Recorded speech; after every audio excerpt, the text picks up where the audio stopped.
Today, the Diocese of Evansville says public masses can resume, but the diocese says social distancing guidelines will be in place at all of its Catholic churches. Today, I spoke with Bishop Joseph Siegel about what measures will be in place to protect all parishioners. Bishop Siegel, thanks for joining us tonight. A lot of people have been looking forward to the day that they can attend Mass again. The Diocese of Evansville has made the decision that weekday public Masses can start on Monday. Saturday and Sunday Masses can resume beginning on the 23rd. How did you come up with those dates, and do you think that it's safe for people to start attending Mass now? Well, we looked to what the governor's order was, and as well as what different local health authorities were suggesting and recommending. And then I basically consulted with various groups in my diocese, our priest council, our deans, who are the priests over certain areas of the diocese, as well as called the College of Consultors. Those I officially will connect with and consult on certain matters. And again, between what we received from the civil from the governor, as well as what we received consultation with our priests and our pastors, we felt this was a good date to start. Again, as I mentioned before, I think that the obligation to attend Mass is suspended until August 15th at the earliest, so no one should feel obligated to come to Mass yet. Certainly those over 65, those with any type of underlying health issues certainly should not attend yet, because again, there's worries about them getting sick. That they're susceptible as much as seems very. A majority of folks who are affected by the virus seem to be of our older age group, and so we certainly would not want them to come out yet. But anyone who does not feel that they would be comfortable coming to Mass, there's no obligation to do so. We worked on this date. Obviously, I think the governor had said it's May 8th being a possible date for it, so we pushed it off again to the 15th, started weekday Masses, and then the following weekend for Sunday Masses. Now, during this period that the churches have been closed, what has been done to prepare them for reopening? Have the buildings been sanitized and things like that? Exactly. That's all the buildings being sanitized, as well as working on protocols moving forward. So when we do start Masses, how they may have socially distancing taking place at Masses, making sure that's done, being able to have the ability to be able to sanitize after each Mass.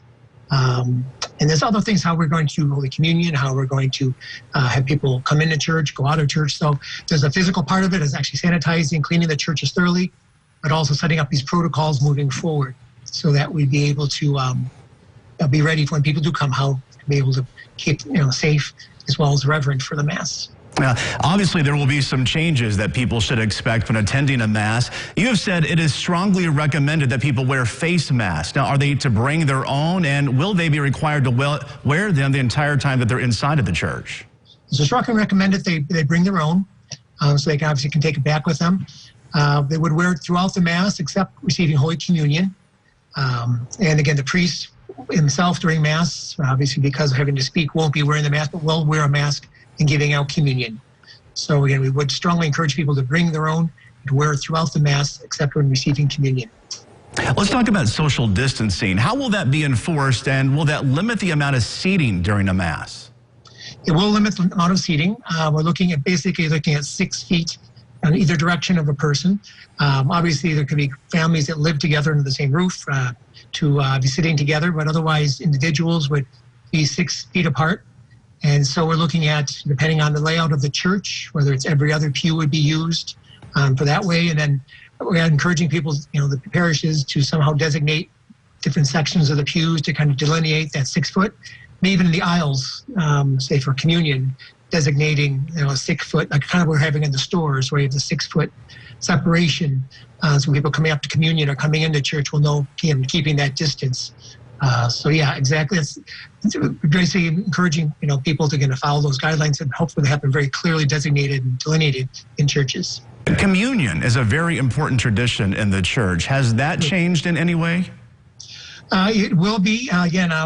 It's a separation coming forward, of course. Before the priest or the ministers give out communion, of course, they'll be pure sanitizing their hands, and then wearing a face mask when giving out. We're strongly encouraging folks, if they would consider to receive in the hand rather than on the tongue, and encouraging them to kind of cup their hands as far as to make it easier to place the host without having to touch a hand.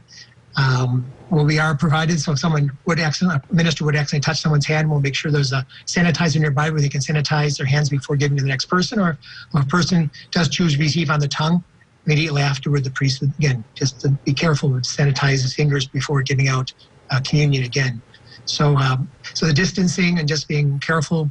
And again, we're not giving out, don't want to be the communion or the host in the form of bread, just the host, not the cup at this time, just because it's not wise at this time. So just be receiving just the host under one species of the body of the Lord. And that was Bishop Joseph Siegel of the Catholic Diocese of Evansville.